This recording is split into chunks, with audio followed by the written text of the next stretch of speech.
Hi everybody, this is Jan Otto from CueScore, and I'm going to show you how to get started with managing tournaments in CueScore. If you already have an account created, just use the sign in. If you don't, press the link, get CueScore for free. Fill in your data and all the information needed for the sign up. Then you press send in, you will receive a mail on the Gmail you entered, and then you have a link to follow to activate the account. As soon as you have activated the account, you will have access to all the free functionality in CueScore. Now that you have logged in, you will be sent to your home page in CueScore. As you see, you still have access to all the menus, but you're now on the home page. If this is your first login, you will probably not have a lot of information on this page. Like this section with my next match is something that will not be visible to you, and still it will also be empty for the tournament section. Let's have a quick walkthrough of what you have on your home page. Like you see, I have already created a tournament where I'm going to play. As the match is planned with the date and time, it will appear on your home page. So you can always log in and see when your next match is, if the organizer enter all the date and time for the matches. You can also follow different type of objects in CueScore, like organizations. You can choose to follow some. As you see, I have not followed anyone yet, but you can follow different organizations, and then you get a quick link to them afterwards. Same for news. All news created by organizations you follow will appear on your page. So like you see here, I have different type of news articles or information from the different profiles I just added. So you see here a list now. You can follow any organization you want in CueScore. You can also follow players, and then you will get a shortcut to them too as well, if you'd like to see statistics or something about the players. Or also, it will also give you notifications if some of the organizations create a tournament or a player that you follow start playing a match. You will get notifications up here in the right corner. This is the standard login page, but you also have a manager area. So if you press the manager, you will get access to create tournaments. You will get all challenges listed if you have played any challenge matches. That's something that we can come back to later in another video. Tournaments you have created will be listed here. You can also create new ones.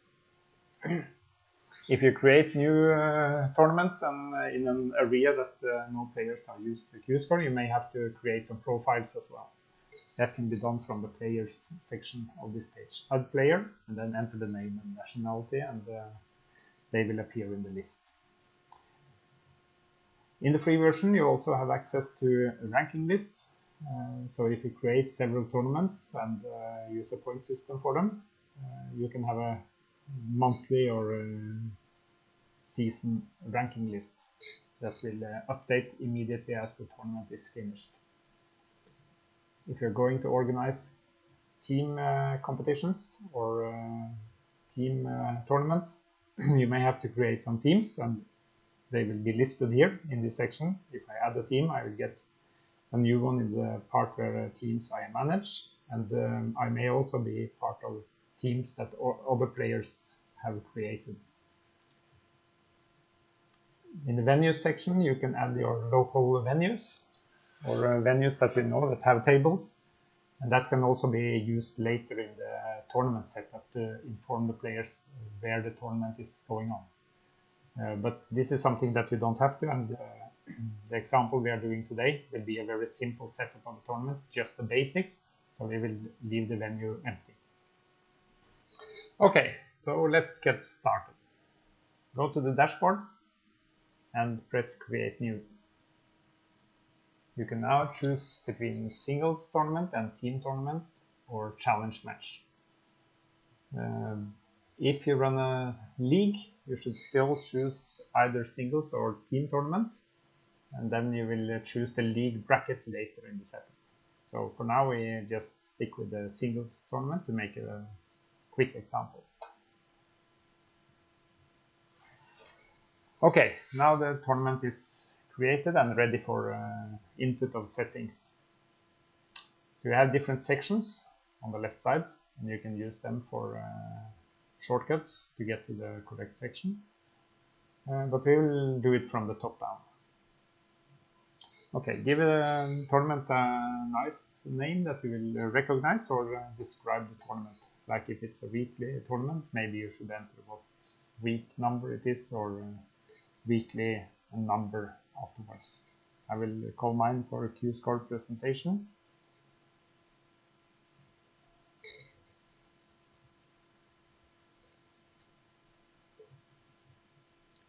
And I see that I have to learn to spell. Okay, that should be it. Now you have the option to set the start date. Okay, it will be Saturday at 10 o'clock. And it will finish on Sunday at 1800. As you see, I have an indication of some pro-only features. So you can see at least some of the pro features that we have. It also includes dashboard and a special pro page and so on, but I will not go into the details there. So this will not be available for you now if you're on a free version. Next to enter is time zone. So as you see now, it says Europe Oslo, and that is the same as is put in my profile. So if you have not updated your profile with the correct time zone, it may show something that is wrong. But that can be adjusted here. And that is to get the correct local time on the tournament page itself. Okay, next section is the basic setup. You have to choose the discipline. You have several to choose from: American pool, English pool, snooker, carom, and pyramids, Chinese pool, and some special setups. We will go for the 9-ball this time. Enter the race 2, like race to 7. That would correspond to the best of 13, actually, if you're more used to that expression. The use of sets is for pro only, and you can then use a combination of 3 sets with race to 7, for example. Point system is to be used only if you have this tournament as a part of a ranking list. As this is a quick intro, I will not go into that now. Handicap indication. If it's a handicap tournament, so some players will get a head start with a couple of frames, you should activate this one. This is to be sure that the player stats are correct, because we don't want to include handicap tournament stats into the stats page. This one is without handicap, so I will just turn it off. Next section is the description and participant message. Description of the tournament. You can enter the text like key information, meet early, or breakfast, for example. But you may have some information you want to present to the players here when they are signing up for the tournament. Down to the next section, it's format size and max participants. Okay, what type of format are you playing? Is it a single elimination, double elimination, or a combination of the two? Then you choose double elimination that ends up in a single elimination. We have the round robin or group format. We have some qualifier brackets for both singles and double elimination. That means that if you have a qualifier saying 16 to 4, it will be 4 players that qualify, so they will be marked out, and the last semi-final and final is not played in this tournament. That type of the qualifiers are usually part of a bigger event, so we have 2 or 3, 4 qualifiers, and then you have a final tournament for the qualified players. And you also have the league setup, so you can choose what type of league you're running. We will do a single elimination this time, quite small one for an example. We will have 4 players in it. As you see, it will show max participants to 4. That means that when 4 players have entered the tournament, it will automatically be full, so no more players can register. And if you increase it to 8, it will say like max participants 8. But you can also choose to set a smaller number. If you use a bracket of 32 players, you may not have enough tables to host a bigger tournament than with 24 players. So then you just reduce the max number of participants. You can also have a preview of the brackets just by clicking this link, and it will show the brackets you have chosen here. Single elimination, 8 players. Organizers, tournament manager, that would usually be yourself, so you should add yourself as a contact person.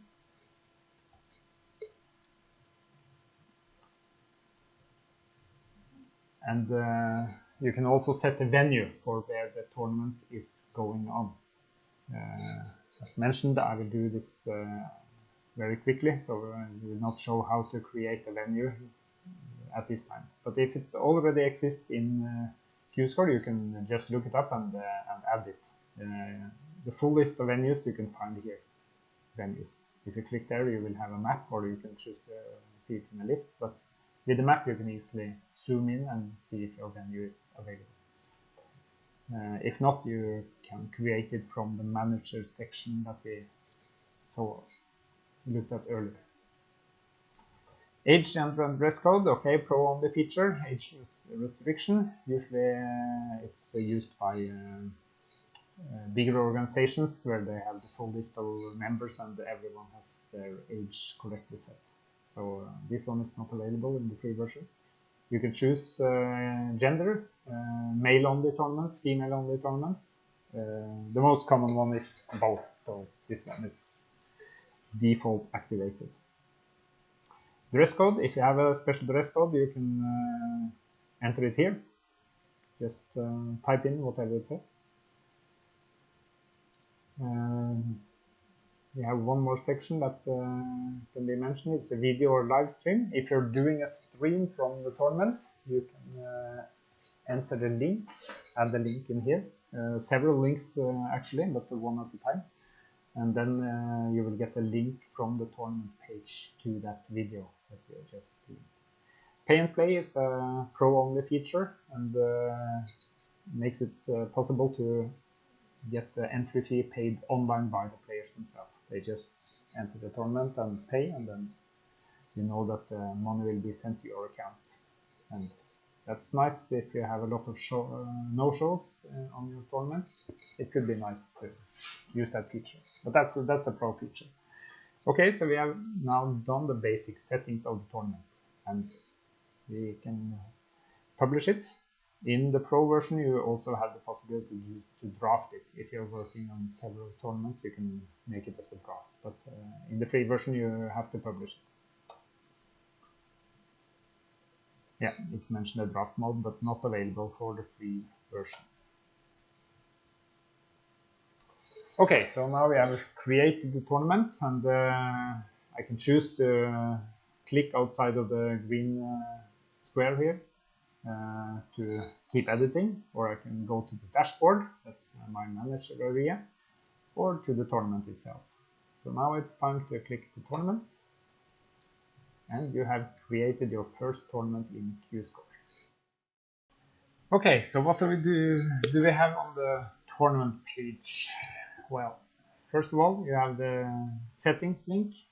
If you want to go back and change some settings for the tournament, change the date, or find something that's not wrong, or want to add information. When you create a tournament, you will automatically be following it, and then it will show in the shortcut list on your login page. You can also choose to share access to the tournament. If you're several people managing the tournament and that they should have edit access or access to the settings, you can just type in their name and add them here, and they will have the same privileges as you. We have a join button. Of course, I will join my own tournament I want to play, and you can add other players. So if players in your area already have a profile, they can join themselves by using this button after they log in, or you can add the players yourself. So I will add some more people to the tournament.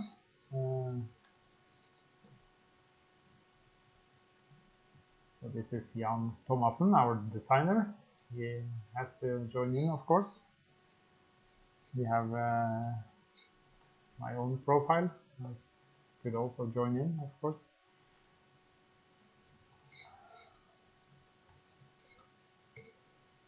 Samantha Fox is a very good pool player, I've heard. So let's add her.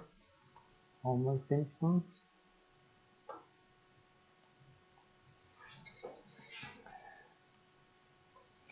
And if this is the first time you're running a tournament, or if CueScore is not used by anyone nearby you or in your country, you may miss some players.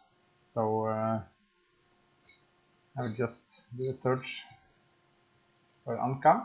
Okay, I get no result. That means the player doesn't have a profile in CueScore. So it's no public profile to add.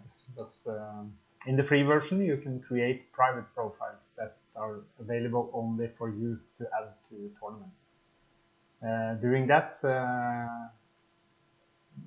you have to press the player list.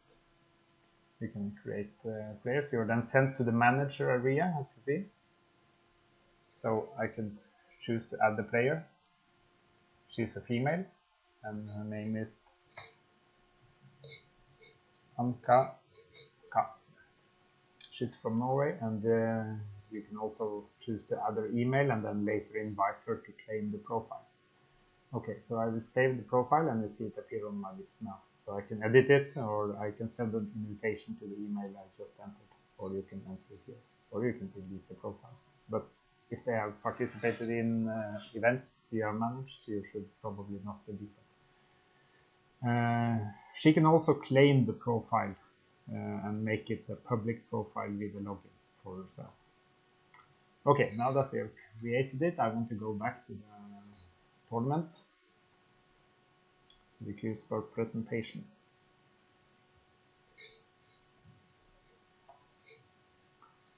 So as you see, if I search Anka now, you find that it's in my private player list. So I will choose her and add her to the tournament. Let's see how many players we have now. Okay, we have 6 players, and that should be enough to do a test. Okay, so as you see, my contact information shows up as I added myself as a tournament manager in the settings part. More info, meet early for breakfast. So this is where the information you type in will show up. So it's time to create a schedule. Go into edit mode, and as you see, you can create a match schedule immediately. And if you're sure that you have the correct settings, you can do that, or you can go to the settings to check that you have the correct brackets chosen, for example. You also have some extra tools. You can seed players, you can do player swap, you can print match protocols, or you can reset the draw. So if something is wrong, or more players will enter the tournament before you have, after you have made the draw, you can reset the draw if you need to change the bracket. If there are some free spots in the tournament, like we now have 6 players out of single elimination 8, we have 2 free spots, and then you can actually do a player swap even when the bracket or the tournament is thrown. Okay, so let's just create a match schedule. It takes just a couple of seconds, so it should be quite quick for most people. faster than using cards or whatever to make the draw. And it's a random draw, so it's every draw will be completely random. If it's a very small tournament, it might happen that the same players meet up early for the first match several times in a row, but the more people you get, the more seldom it will happen. But the draw is random. If you want to have a fixed draw, you can use the seeding numbers. So you can seed all the players into the correct positions. If you scroll down now and have a look at the participant list, you can also have them in a list view. Now you will see that what seeding number each of the players got in the draw. If some of the players were pre-seeded, it would show as green, as indicated here. Then this part would be green.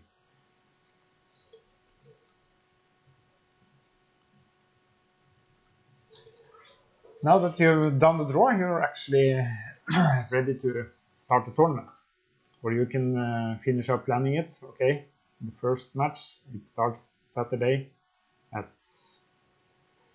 10. We have 2 tables available, so we can enter the same time for the second match.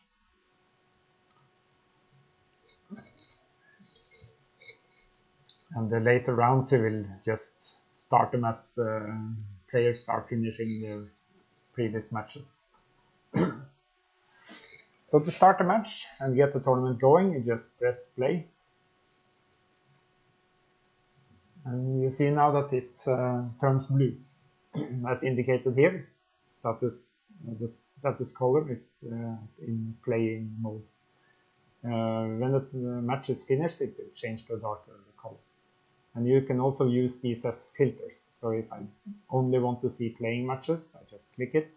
If I also want to see matches that are waiting to be started, I choose them. So you can filter it like you want. So I think this is it, actually. Okay, well, let's just finish up a couple of matches very quickly. So just minister, of course, I will win this match. 7-0 and finish. Starting the next match.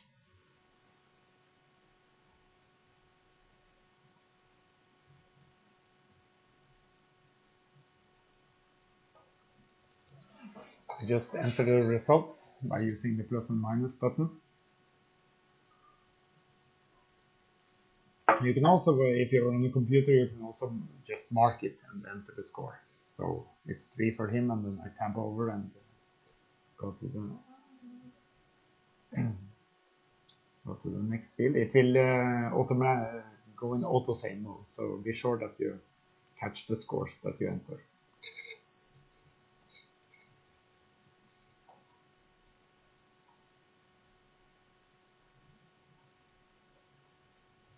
Okay, let's finish this match. So we're on the second match of the semi-final. Homer Simpson is a strong player, so Samantha Fox will lose to him.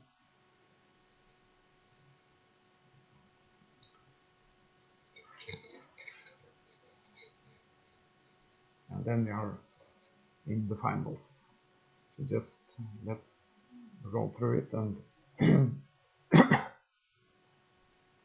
register the results.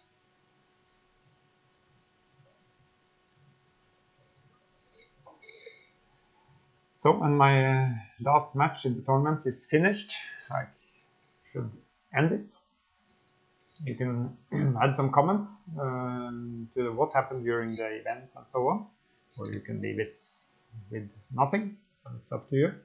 And then you press end tournament, and you now have the results. So you see the winner is Test Minister, Homer Simpson, and so on. And you will also get some data for each of the players, how many matches they played, won and lost, frames won and lost, and win percentage. It's based on the frames. So I think that's all. And I wish you luck with your first tournament and look forward to see you start using the CueScore service. Thank you.